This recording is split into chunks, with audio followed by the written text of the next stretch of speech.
શું તમે ક્યારેય વિચાર્યું છે કે તમારા કે મારા જેવા સામાન્ય વ્યક્તિના ખાતામાં અચાનકથી કરોડો રૂપિયાનો વ્યવહાર થઈ શકે? હા, એ પણ કોઈ ધંધો કર્યા વગર ગેરકાયદે રીતે. ગુજરાતના ભાવનગરમાંથી એક સાયબર ક્રાઇમ કેસનો ફ્રોડ સામે આવ્યું છે. તે સાંભળીને આખા ગુજરાતની પોલીસ પણ દોડતી થઈ છે. એક સામાન્ય શખ્સ અને તેના ખાતામાં થયેલા કરોડોના ટ્રાન્ઝેક્શને સુરક્ષા એજન્સીઓની પણ ઊંઘ ઉડાવી દીધી છે. અહીં તેની વિગતે ચર્ચા કરીએ કે આરોપી કોણ છે, આ ટ્રાન્ઝેક્શન્સ કેવી રીતે થતા હતા અને આ આખો કિસ્સો ચાલુ ક્યાંથી થયો હતો. નમસ્કાર, આપ જોઈ રહ્યા છો ચક્રવાત ન્યૂઝ. હું આપની સાથે વંશિકા.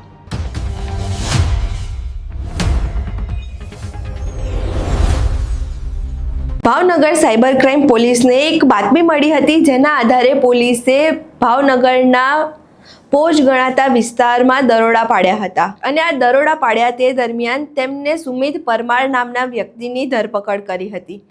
આ સુમિત કોઈ નાનો મોટો વ્યક્તિ નથી, પરંતુ તે સાયબર ફ્રોડ માટે એક મોટો મહાવરો હતો, જે પૈસાને આમથી આમ ફેરવતો હતો. સુમિતે પોતાનું બેંક એકાઉન્ટ ડીસીબી બેંકમાં ખોલાવ્યું હતું અને આ સામાન્ય કોઈ બચતનું બેંક એકાઉન્ટ નહોતું, પણ જે પણ પૈસા આવતા હતા સામાન્ય વ્યક્તિ સામેથી લૂંટેલા તે આ બેંકમાં ટ્રાન્સફર થતા હતા અને તે બાદ આમથી આમ પૈસા વાઇટ કરવા માટે ફેરવવામાં આવતા હતા. જ્યારે સાયબર ક્રાઇમ પોલીસે સુમિતની બેંક સ્ટેટમેન્ટ ચેક કરી ત્યારે પોલીસ પણ માથું ખંજવાળતા રહી ગયા. માત્ર 2025 અને 26માં જ કરોડો રૂપિયાનું ટ્રાન્ઝેક્શન થયું હતું અને 16.73 કરોડ રૂપિયાનું ટ્રાન્ઝેક્શન થયું હોય તેવું સામે આવ્યું છે. પોલીસની તપાસમાં જાણવા મળ્યું છે કે જ્યારે પણ કોઈ અમાઉન્ટ આ બેંક એકાઉન્ટમાં આવતી ત્યારે સુમિત તે તરત જ બીજા કોઈ બેંક એકાઉન્ટમાં ટ્રાન્સફર કરી દેતો, જેનાથી તે મની વાઇટ થઈ જાય અને પોલીસને શંકા પણ ના પડે તેના પર. આ નેટવર્ક ક્યાં સુધી ફેલાયેલું છે અને શું આની પાછળ કોઈ આંતરરાષ્ટ્રીય ગેંગ બી સામેલ છે તે હજુ પોલીસ તપાસમાં જાણ નથી થયું.